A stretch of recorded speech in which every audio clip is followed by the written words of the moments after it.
আসসালামু আলাইকুম বন্ধুরা, ফিরে আসলাম আরও একটি নতুন রেসিপি নিয়ে। এতক্ষণে নিশ্চয়ই আপনারা থাম্বনেল দেখে বুঝেই গেছেন আজকে আমি আপনাদের সাথে একটি চিংড়ি মাছের রেসিপি শেয়ার করব।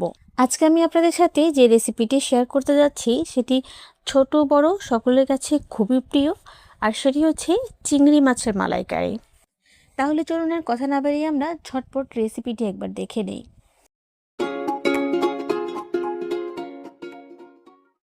চিংড়ি মালাইকারি তৈরি করার জন্য আমি এখানে কিছু বড় সাইজের গলদা চিংড়ি নিয়েছি।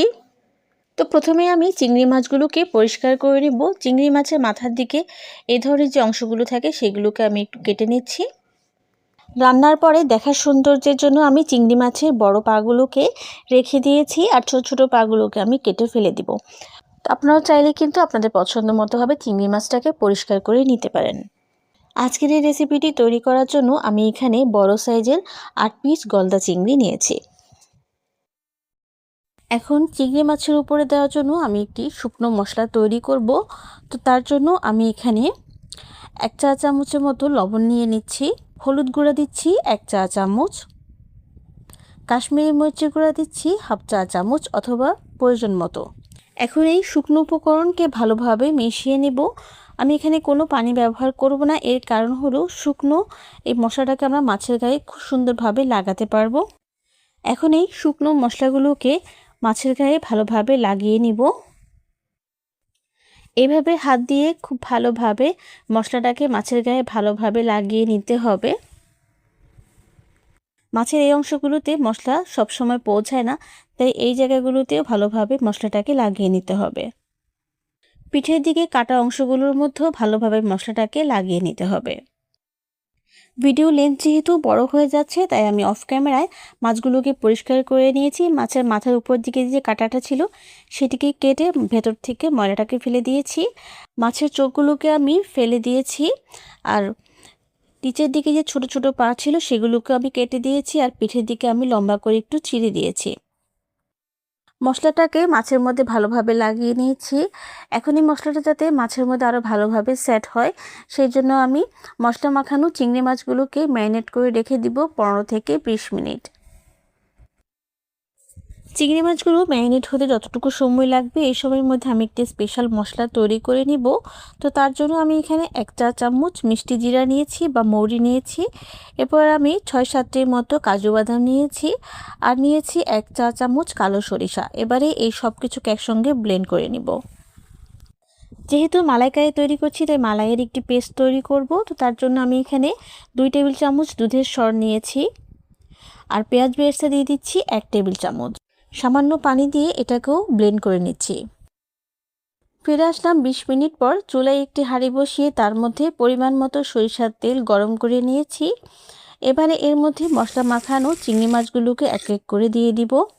মাছের এক পিঠ লাল হয়ে ভাজা হয়ে গেলে উল্টে অপর পিঠটাকেও একই রকম করে ভেজে নিচ্ছি।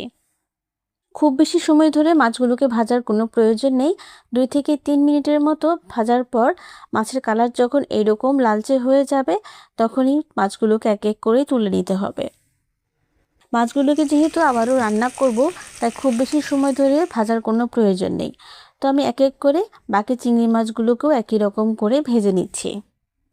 চিংড়ি মাছ ভেজে নেওয়ার পর অবশিষ্ট তেলের মধ্যে পরিমাণ মতো আরেকটু তেল দিয়ে দিয়েছি। এবারে তেলটা গরম হয়ে গেলে আমি এর মধ্যে কিছু গরম মশলা দিয়ে দিচ্ছি। গরম মশলা হিসেবে আমি এখানে দিয়েছি লবঙ্গ, দারুচিনি আর এলাচ। গরম মশলাগুলোকে কিছুক্ষণ ভেজে নেওয়ার পর আমি এর মধ্যে পেঁয়াজ বাটা দিয়ে দিচ্ছি, রসুন বাটা দিচ্ছি 1 চা চামচ, আদা বাটা দিচ্ছি 1 চা চামচ। এখন এই মশলাগুলোর কাঁচা গন্ধটা যাতে না থাকে সেজন্য মশলাগুলোকে তেলের সাথে খুব ভালোভাবে ভেজে নিতে হবে। মশলাগুলোকে তেলের মধ্যে কিছুক্ষণ ভেজে নেওয়ার পর আমি এখানে হলুদ গুঁড়া দিয়ে দিচ্ছি 1 চা চামচ, আর কাশ্মীরি মরিচের গুঁড়া দিচ্ছি খুবই সামান্য পরিমাণে। আমি এটি কালারের জন্য ব্যবহার করেছি, আপনারা যদি না চান তাহলে এটি বাদ দিতে পারেন। আমি এখানে গুঁড়ো মরিচের পরিবর্তে ঝালের জন্য কাঁচা মরিচটা ব্যবহার করেছি। কাজু বাদাম, সরিষা আর মৌরি দিয়ে যে পেস্টটা তৈরি করেছিলাম সেটি দিয়ে দিয়েছি। দুধের সর আর পেঁয়াজ বেরেস্তা দিয়ে আমি একটি পেস্ট তৈরি করেছি সেটিও এর মধ্যে দিয়ে দিয়েছি। ভিডিওর লেন্থ যেহেতু একটু বড় হয়ে যাচ্ছে তো সেই জন্য আমি অফ ক্যামেরায় এই পেস্টগুলোকে তৈরি করে নিয়েছি। এতক্ষণ ধরে যে মশলাগুলো দিয়েছিলাম, মশলাগুলো যাতে তলায় লেগে না যায় সেজন্য কিছুক্ষণ পরপর নেড়ে মশলাগুলোকে কষিয়ে নিতে হবে। মশলা কষে যখন উপরে তেল উঠে আসবে তখনই আমি এর মধ্যে দিয়ে দিচ্ছি টক দই 2 চা চামচ। এবারে এই টক দইটাকেও ভালোভাবে নেড়ে মশলার সাথে মিশিয়ে নিতে হবে। মশলাটাকে ভালোভাবে কষিয়ে নিয়েছি। এবারে এর মধ্যে ভেজে রাখা চিংড়ি মাছগুলোকে এক এক করে দিয়ে দিচ্ছি। এবারে এই চিংড়ি মাছগুলোকে খুবই সাবধানে উল্টে দিতে হবে। তো আমি যেহেতু চিংড়ি মালাইকারি তৈরি করছি তাই এখানে অবশ্যই লিকুইড দুধটা ব্যবহার করতে হবে। তো আমি এখানে 1 কাপ লিকুইড দুধ ব্যবহার করেছি। এই দুধটা দিয়েই আজকে মালাইকারিটা রান্না করব, তাই আমি এখানে এক্সট্রা কোনো পানি ব্যবহার করছি না। এই পর্যায়ে আস্ত কিছু কাঁচামরিচ দিয়ে দিলাম। কিছুক্ষণের মধ্যেই দেখুন বলক এসে গেছে। আর চিংড়ি মাছগুলোকে যেহেতু আগেই ভেজে নিয়েছি তাই খুব বেশি সময় ধরে রান্না করার কোনো প্রয়োজন নেই।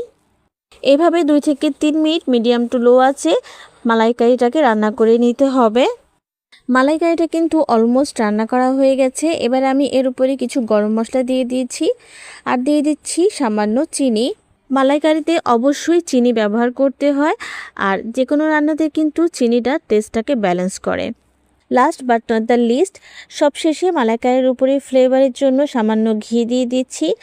আর এরপর আমি চুলার আঁচটা একেবারে কমিয়ে দিয়ে এর উপরে কিছু ধনেপাতা কুচি ছড়িয়ে দিয়েছি। এর সাথে সাথেই চিংড়ি মালাইকারিটা কিন্তু তৈরি হয়ে গেল।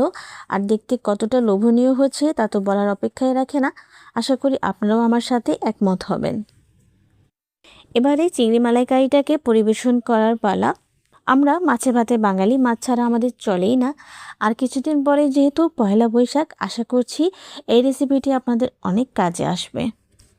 তো আমার আজকের খুবই সহজ চিংড়ি মালাইকারি রেসিপিটা আপনাদের কেমন লেগেছে অবশ্যই কিন্তু আমাকে কমেন্ট করে জানাতে ভুলবেন না। আমি আপনাদের প্রত্যেকেরই কমেন্টে রিপ্লাই দেওয়ার চেষ্টা করব। যদি ভালো লেগে থাকে তাহলে প্লিজ আমার চ্যানেলটি সাবস্ক্রাইব করবেন আর পাশে থাকা বেল বাটনটি প্রেস করে দিবেন, এতে করে সব রেসিপির আপডেট আপনার কাছে পৌঁছে যাবে। আর এই মুহূর্তে যারা আমাকে ফেসবুক থেকে দেখছেন তাদের সবার প্রতি রিকোয়েস্ট রইল, প্লিজ আমার পেজটিতে একটি লাইক এবং ফলো দিয়ে যাবেন। আবারও ফিরে আসবো নতুন কোনো রেসিপি নিয়ে। সেই পর্যন্ত আপনাদের সবার কাছ থেকে বিদায় নিয়ে নিচ্ছি। আল্লাহ হাফেজ।